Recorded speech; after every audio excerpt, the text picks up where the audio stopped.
The first rack is over on table 1. Mieszko Fortunski leads Tobias Bongers 1-0. This one still up in the air.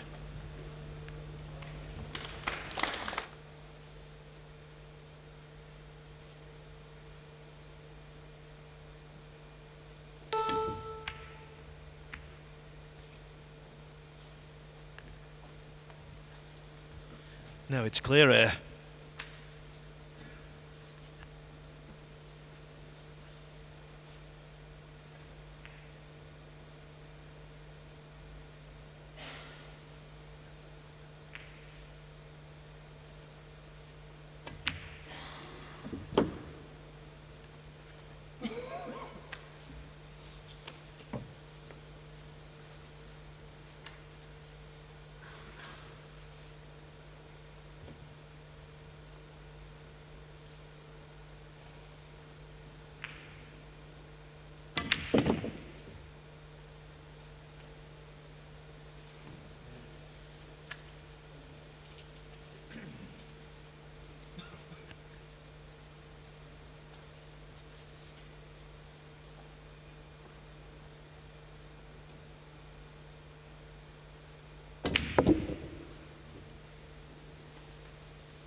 Philip, only himself to blame in that rack. Robbie Capito eventually picked up the pieces.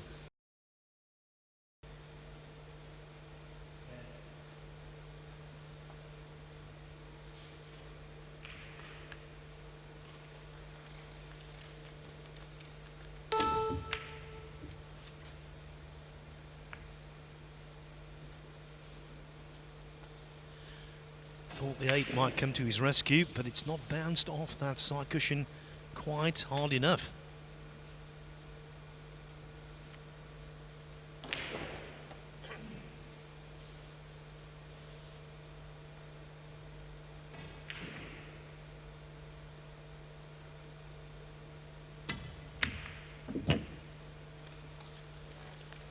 Confident strike there. Cheating the pocket a little bit. Got the cue ball to move forward.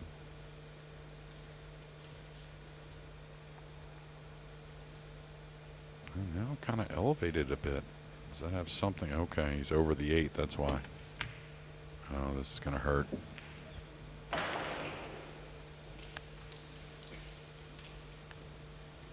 This is a race to 10. The best of 19. To suggest a turning point could be in rack 2 might seem a little strange. But the way that Filler can start to dominate matches, if he gets an invite, it could be a turning point, that. Yeah, and all you do is really just kind of get Josh back to the table much quicker, and I don't really think the score matters as much. Of course, 2-0. Oh, so a little unsettled. It's like 3 misses and 2 racks. It's a start that we just did not anticipate. He most certainly didn't.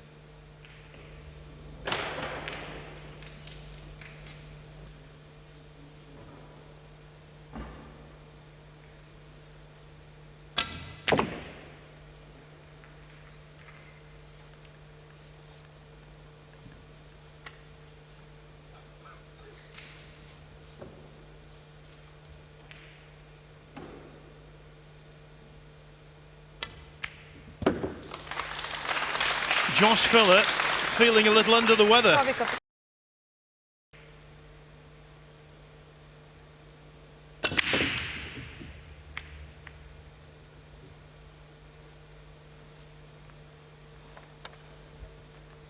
Yeah, funny how Poole is. Looked like a much better hit on the one there, not quite so thin.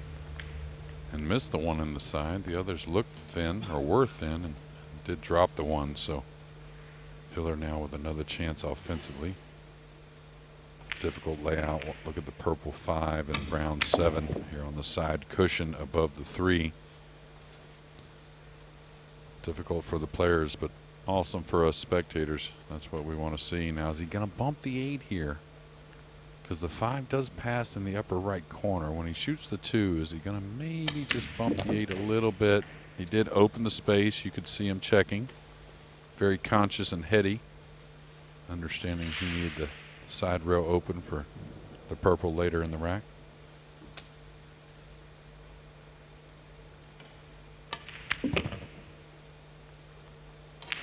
Now it looks like probably a bank shot on the purple after playing the pink. Maybe he can hold for it.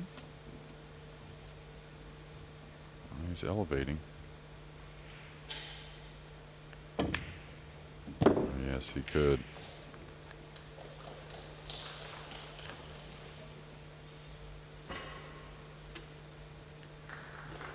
Not a wide gap past the 8 ball, but sufficiently wide. Yeah, very difficult rack. He hasn't put a ton of thought into. Maybe a little disturbed or upset about a few of those opening misses.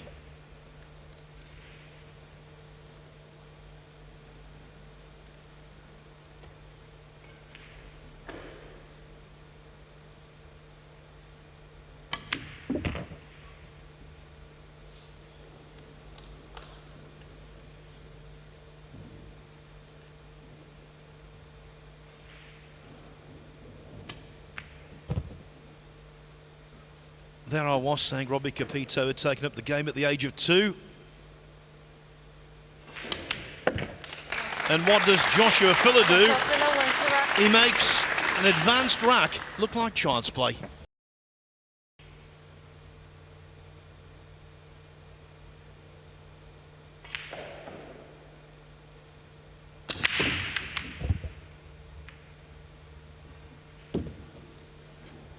Well, the 1 ball to the side is like clockwork, but scratching and having decimated the balls, Start the clock, please. Capito is in to pick up the pieces. Yeah, and you could see just a little low of the rack. I didn't really see any kisses on. Oh yeah, a little flick on the 9. So it was a pretty good hit on the rack for Josh. Just part of the gamble when breaking the balls, playing 9-ball. He's doing, and he's very comfortable at the moment.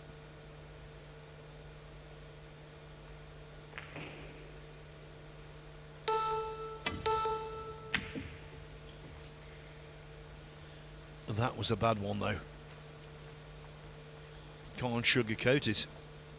Nowhere near. Yeah, it felt like the way it acted, a little let up on the swing maybe, but he's gotten close to the beeps, you know, the 5-second clock with the warning.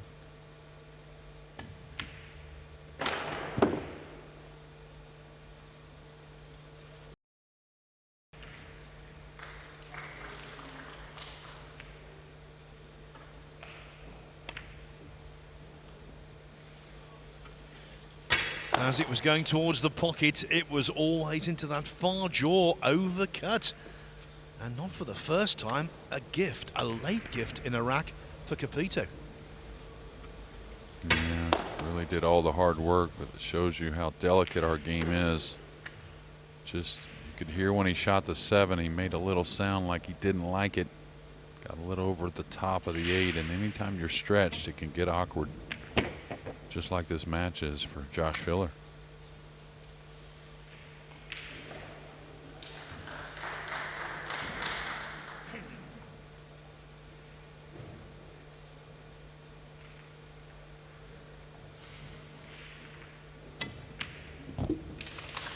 Filler missed 3 pots in the first rack. He missed the 8 ball in the second, and it was replicated, that mistake, in the one we've just seen. 6-1 to Robbie Capito. Oh, he did get the snooker. Excellent.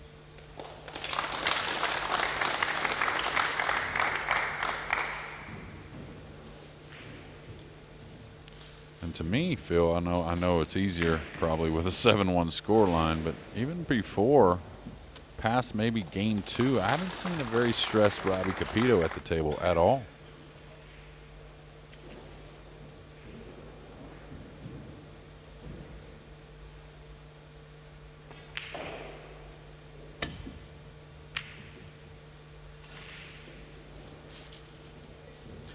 No, all of the stress belongs to Filler. Yeah, and I think a bunch of us actually not used to this. We're all a little stressed out. Not saying we're all on Filler's side. That's not the point. Just something a little abnormal. Big shot here, trying to go 3 cushions inside the 7. Back for the green. Yeah, that's a hard shot. Doesn't seem like it should be that difficult. Certainly is. Especially with the stern nature of the middle pocket cut.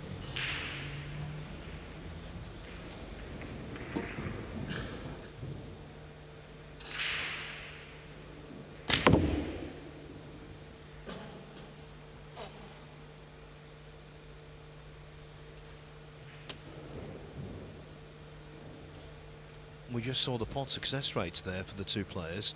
Considering he's 7-1 ahead, 89% for Capito is a little on the low side, to say the least. Yeah, there were some shots early in this match that were kind of, you know, you could say, oh, look at here. And this, you think he's not out of sorts a little bit. Way off with the timing of the stroke there. Came up heavily with the tip on the cue ball, and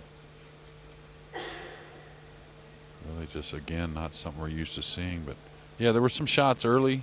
You know, I thought the first 3 to 4 games, beautiful hit there on the black 8, but that Robbie could have played safe on maybe. I think we even commented liking to see him go aggressive. But yeah, Josh has got to figure something out here.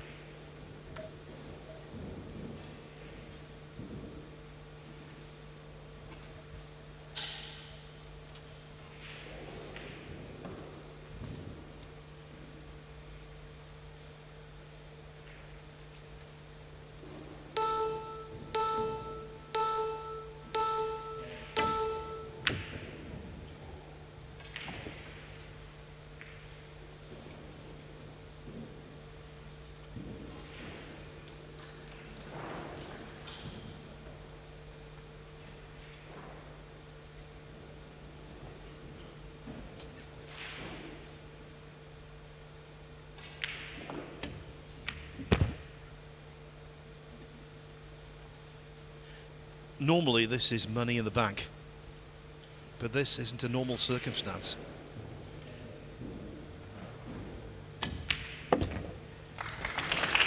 Josh Filler needs a tonic, and maybe that was it. Main table contest a little later.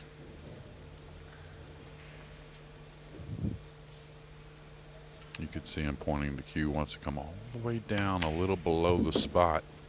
That way he gets the angle on the 5 to go into the 6-9, or at least open.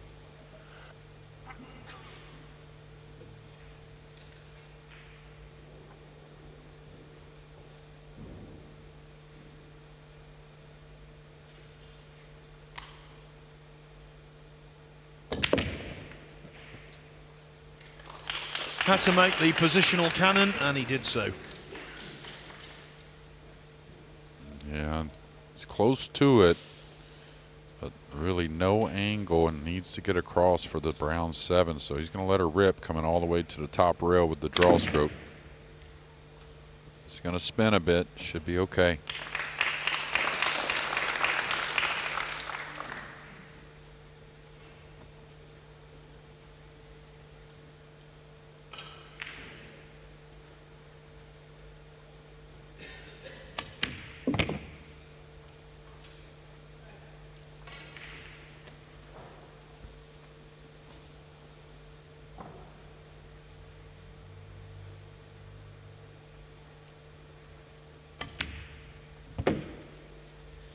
Suddenly this match has got a whole new complexion.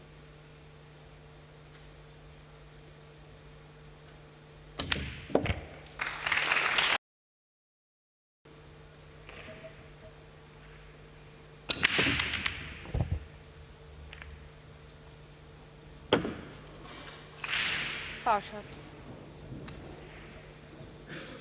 An awful kiss on the cue ball. Sometimes those kisses save the scratch from happening, but there you can see off the red 3 to the upper left corner. So Robbie Capito, who has made a couple mistakes with chances to extend a big lead, now much tighter at 7-5, but does have ball in hand. Very playable rack.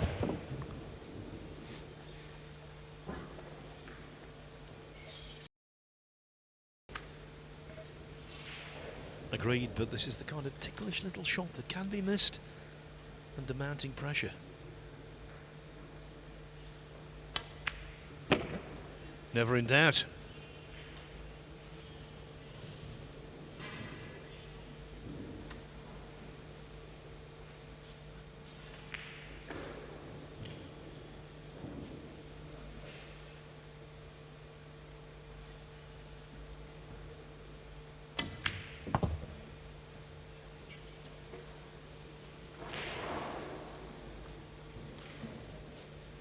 Still has to work the cue ball a little bit.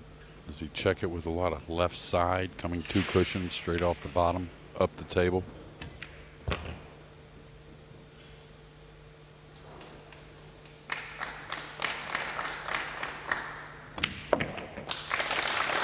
Fuller's momentum is punctuated by a scratch off his break. It's a 3-rack gap now in favour of Robbie Capito. Mieszka Fortunski in total command over there at 9-3 now. Just like before when some momentum was coming. Foul shot.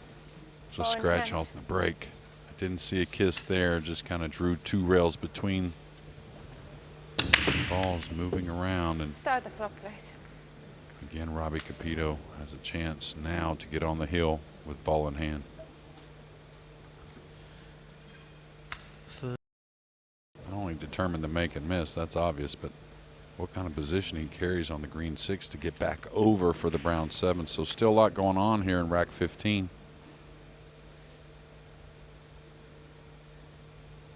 And awkwardly cueing as well.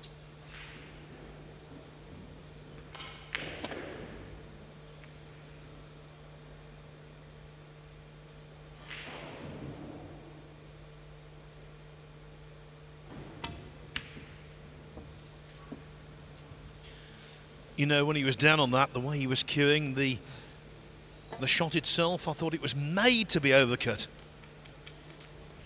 Yeah, talked about it earlier. He has one of the few unique styles on tour to where he really doesn't settle the tip before the final stroke, and that was really more about the ball before in my mind. He pretty simple shot on the red 3 in the side, and like I said, he ended up far short with the cue ball, made the 5 much more missable. Oh, wow. Not feeling your best. Made some mistakes, but Josh Filler really digging deep.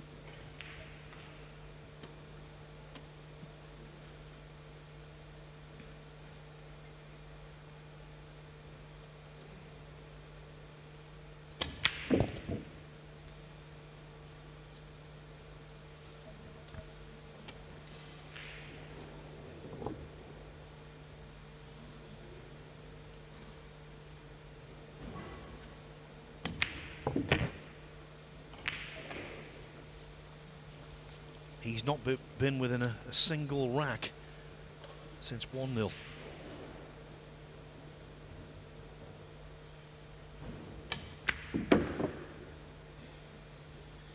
He surely will be now, though.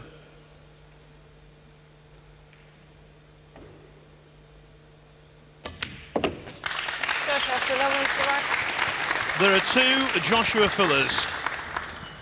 The fluent filler and the fighting filler. This is the second version. 8-7.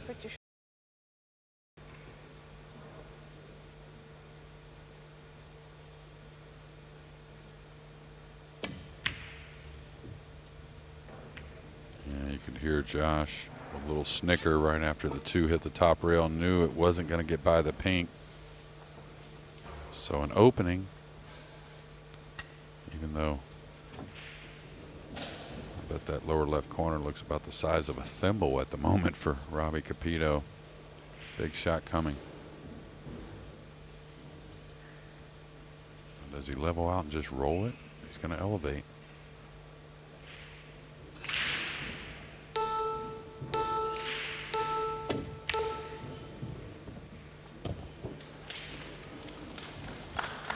Given the juncture of the match, one of his very best shots of the evening. Yeah, absolutely. And to elevate and hit it so lightly and cleanly, especially the beeps going off with the clock. He's had a few of those, and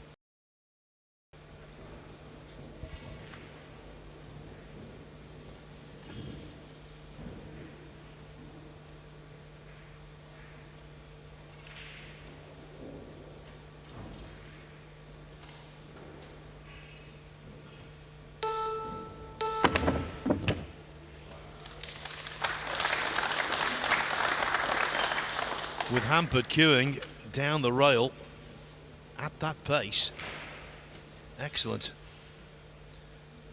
But this one needs to be very accurate also. This could easily be hitting that far jaw. It's been a recurring theme for so many players all week, this kind of shot being sent wide.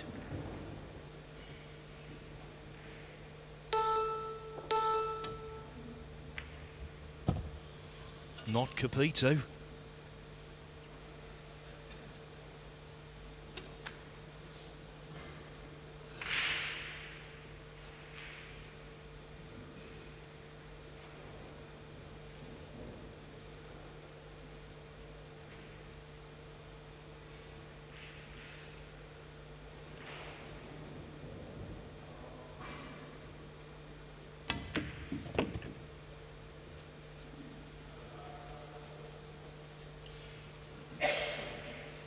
And again, no certainty, Jeremy. no, one of the shots I hated rolling for sure in the side. He's got to play the side here, but believe it or not, I would normally draw this ball and hit it with a hair more speed than just rolling it in from this off angle.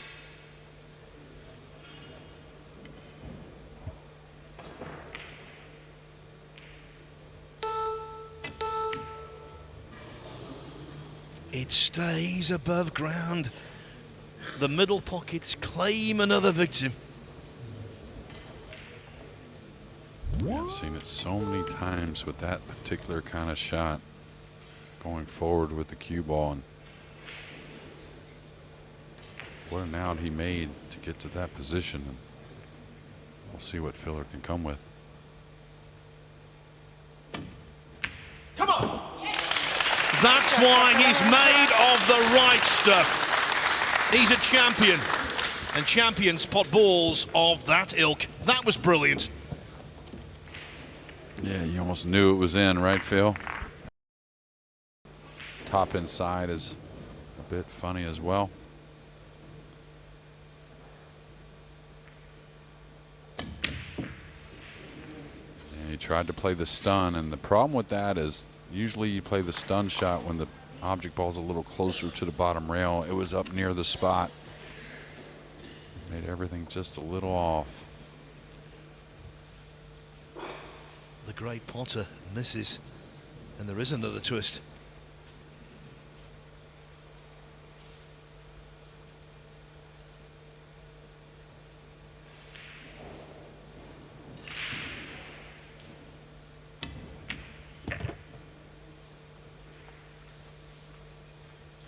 This afternoon, Robbie Capito went well out in front against Fedor Gorsht. He was caught in past, but he found the answer in the end. Is it going to be something similar here?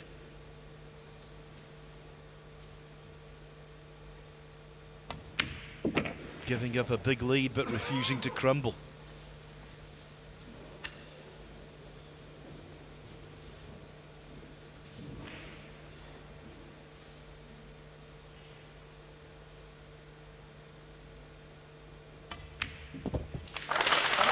Robbie Capito on the hill. Joshua Filler missed the 7 and paid the price.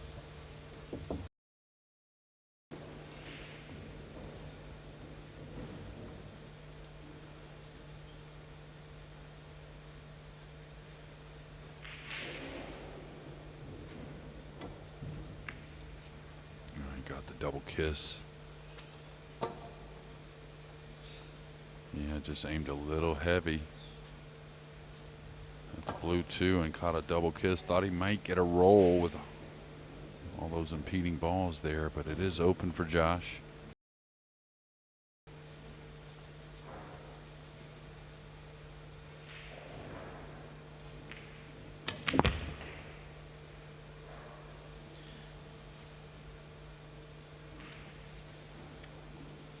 Last night, he won 10-0.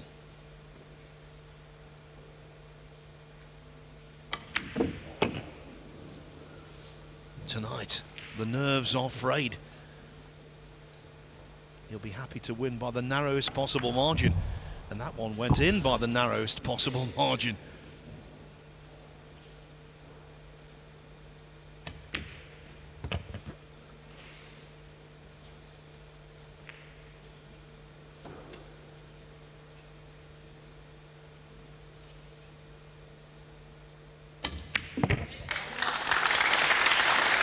You cannot underestimate this man, regardless of what the scoreboard says. It's 7-1 down. Only one thing that's a certainty now. Whoever loses will feel sick, because both have had abundant chances. He's sizing up the cut. I don't know. I guess the speed kind of agrees with it, I guess. I thought the speed would be off a little.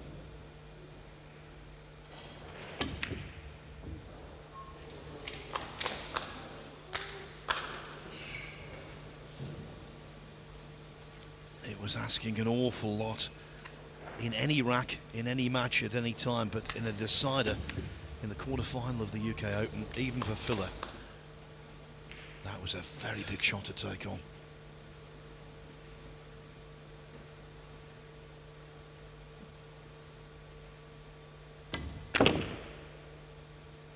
This is going to be nice. Little bounce, but not too much. Gets him off the rail for the brown 7. The 8-9. Very close proximity. And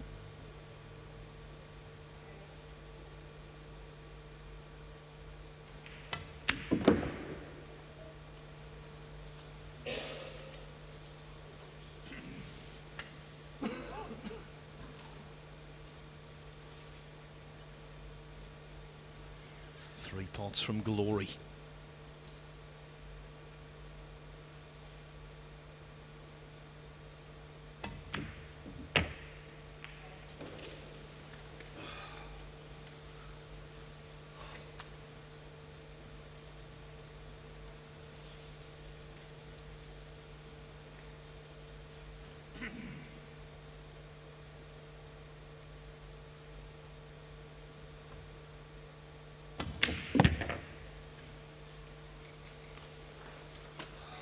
He knows the job is done.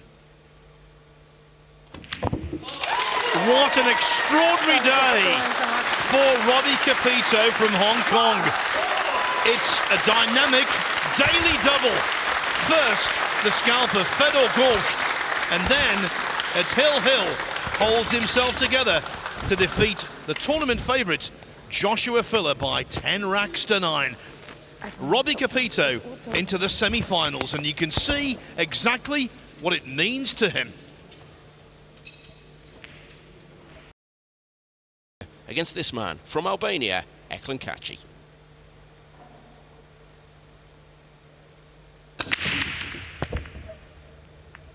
No way. No way. Well, pick the bones out of that. That would have been absolutely incredible to play 2 matches in the same day and start both of them with a golden break. But he's been deprived of it by the scratch. And please start the shot clock. Yeah, so the 9-ball will spot. It will be ball in hand.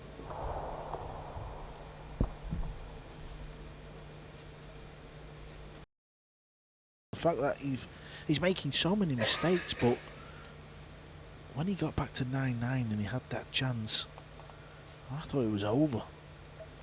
Well, it's twice today, isn't it, that Capito's had a big lead against one of the biggest names in the game, and looked like it was all going to slip away from him, and he came good at the end. I was out there by the table for the last few racks, and Capito was just about hyperventilating at the end there. He was so taken with the enormity of what he might be about to achieve. So Eklent Kaci looked like he had a golden break. Then just about half a second later he scratched, and Pijus Labutis took care of the rest of it. So 1-0. Delgado, he was 8-7 up and missed a 9-ball off the spot. The cue ball right behind it. That made it 8-8. Delgado broke. Cue ball got kicked in off and Kaci cleared the table. It was all looking a little worrying for Kaci, but he certainly played his way into this event now. Well, look at the power on this break shot. And he's got a shot at the 2-ball. That is a textbook outcome.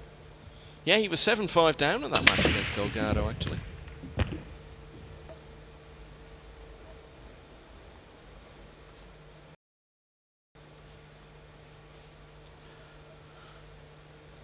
Eklent Kaci is one of them players as well who I believe benefits from the shot clock. I remember when Eklent first come on the scene, you wouldn't believe how long he actually stayed down on the queue. Still quite long when you look at other players, but I mean it just seemed like your TV had paused.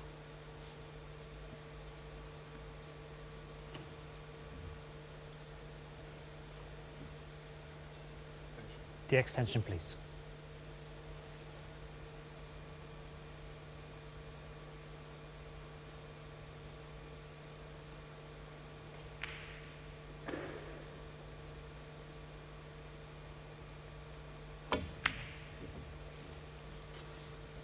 He wasn't happy with the bridge hand.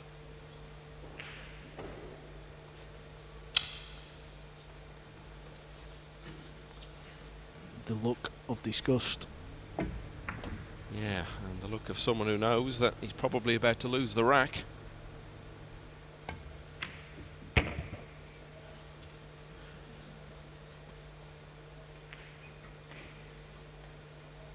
Unlike the outside tables, Michael, when we're playing from 256 down to 64, Eklent will be sat in the arena and there's about 50 TVs scattered about, so they'll be showing that miss 6.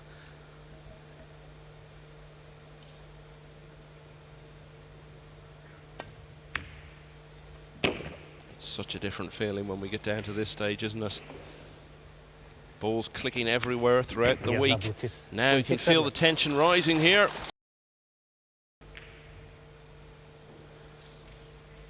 Kaci just played a similar safety as Labutis. I think the jump cue will be coming out.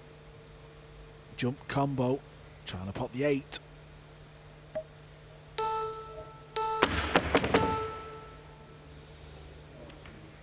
Nearly fluked the pink 4.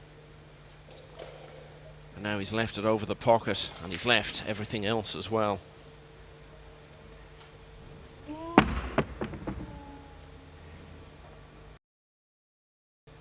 It's hard to shake that off. It's hard to play with, full confidence. It's almost like you're in a battle with your mind. We've been seeing it every day, haven't we, Michael? We've been walking around the tables, watching all the matches, and that's what it's felt like to me this week.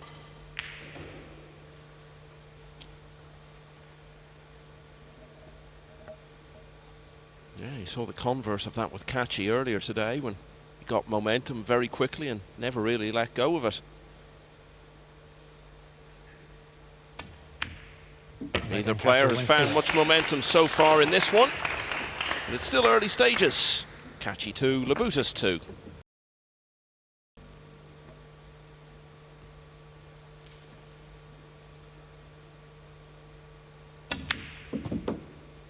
It's all feeling like a bit of history repeating, really, because last year, as I said, beat Shane Van Boning on the Saturday of the UK Open in the last 16, 10-4. It was almost the same this time, 10-5. But then had a closer one in the evening in his quarter-final against Ko Ping Chung, just as he's having here. He finished strongly in that match to get it done, and it looks as though he's going to have to finish strongly in this one, because he could be about to go 2 behind. Well, I can't wait to see the replay here. I really want to dissect where this hit on the rail. Well, I'm going to say it, even though I've not stopped saying it. That would go in on the old style 9-ball table. That's why we're making them smaller. Just so you've got to hit them that bit cleaner. We've seen it with Filler Michael at 9-9. On one of the bigger pocket tables, he pops the 4-ball and wins the match. Not anymore, buddy. Your cue ball's got to be better. Well, this cue ball looks ideal. Pijus Labutis looking on with just a touch of anxiety. So there hasn't been more than one in it at any point so far in the early stages of this quarter-final. But there is now. Pijus Labutis leads 4-2. Just moments ago, it looked like Kaci was about to tie the match up 2-2. Would have had the break. It's all been going wrong since. Yeah, and of course, Labutis knows he's playing well now, put together a good last rack, and while things are going his way, got to make the most of that and try to build such a big lead that might prove insurmountable for Kaci. Oh, just as I'm talking about his moment of opportunity in the match, he's gone and opened the door for Kaci. I'm right in saying he had ball in hand then, aren't I? Say that again, Carl? He had ball in hand then, right? Yeah. Why would you put it in a position where it forces you to hit the ball hard when you've got ball in hand? Give yourself a bigger angle and float it up the rail. Well, we're seeing a couple of strange things here at the minute.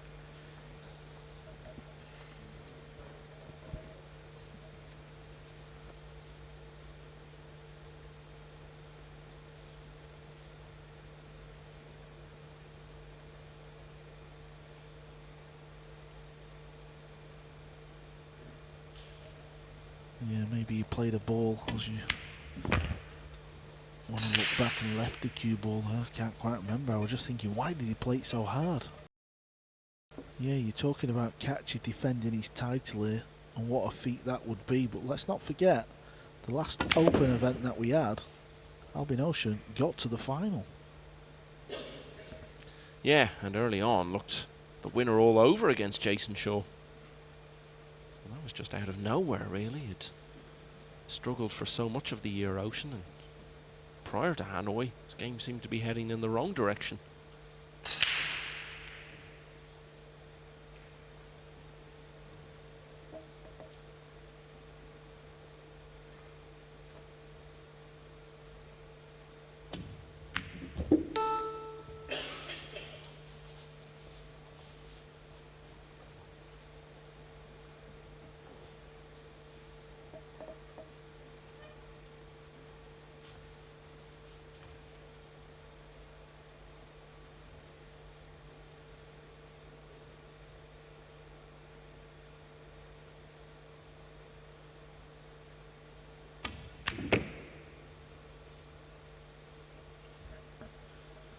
Eklent Kaci is back in this match.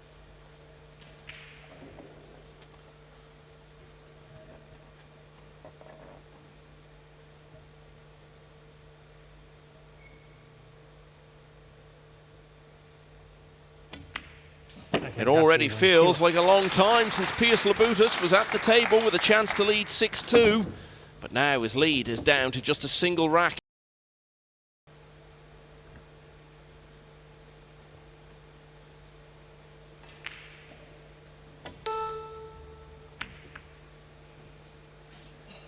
Oh, look at that. Very, very good shot. Labutis, 2-rail kick up towards the 8-ball. He's looking at this route, but I think the other route would be better.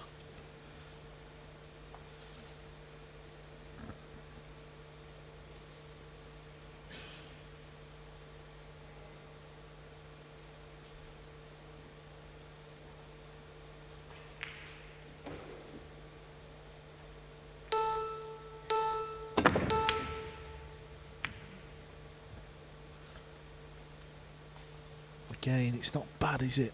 It's not bad at all. Distance counts for a lot at 9-ball.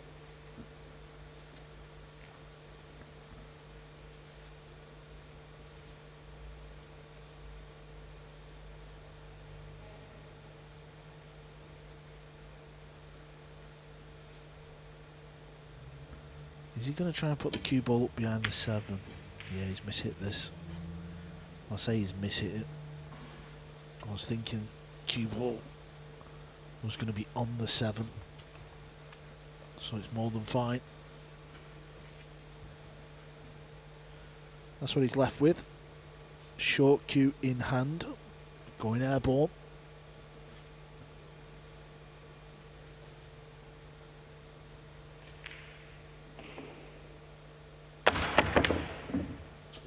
Wow, how close was that? What an effort. Boy, he had to get the cue ball popping quick.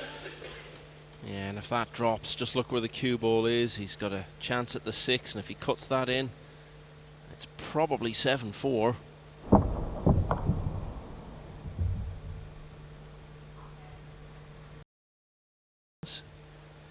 In the last rack as well to go through. Kaci struggling here. We've seen both co-brothers lose at the same time.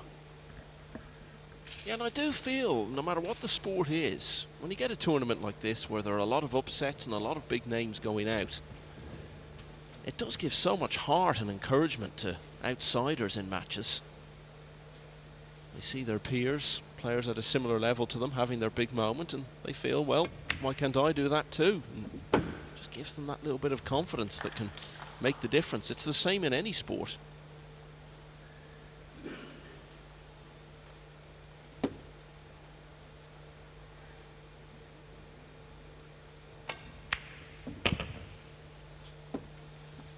But also what's happening is we've had so many events of this level of glamour and prestige over the last couple of years that there are more and more players now who come into these tournaments with a bit of history behind them of winning matches, doing well in them. Yes, it's not the semi-final lineup we would have expected by any means, but Fortunski's been to a World Masters semi, Makinen's won a World Cup, Capito was in the quarters of the US Open last year. So they've all come in with something behind them.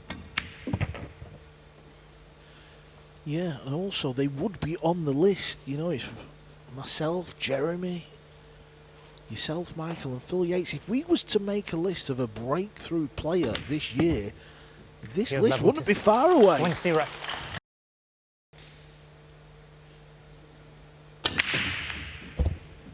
Oh, he's got a golden break, Michael. Fair to say his breaking fortunes have just taken a turn in the right direction. So, Eklent Kaçi almost had a golden break with the very first shot of the match. Pijus Labutis has had one now, and boy, you talk about timely. Yeah, it was the break that we've seen quite a lot of on the golden break. You pot the one in the side, cue ball off the side, crashes into the 9. You've got to get it in that direction, and sometimes it pays off. Side pocket's close. The side pocket is close, Michael, and that's what happens when you don't get into the cue ball enough. He played more of a stun shot with right. He forgot about the draw. Please start the clock. And that could be a very low-key end to Eklent Kaçi's reign as UK Open champion. I just did my big speech at the beginning of this rack. Do not give ball in hand. Make Labutis work for it. This is pretty much tap-ins now. Still got to get the job done, but look where the balls are, Michael. Labutis, he's had a good season. Surely he's not going to mess up here. He's going to book his place into tomorrow's semi-final.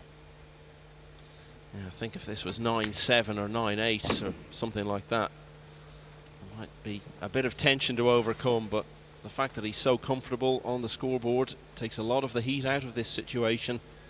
And really, once this 7 goes in, he's going to have about as straightforward an 8 and 9 as you could ask for. Pijus Labutis is clearly a man for the big occasion, you know. He beat Alban Ocean and he beat Federer Gorst on his way to the semi-finals in Spain last summer.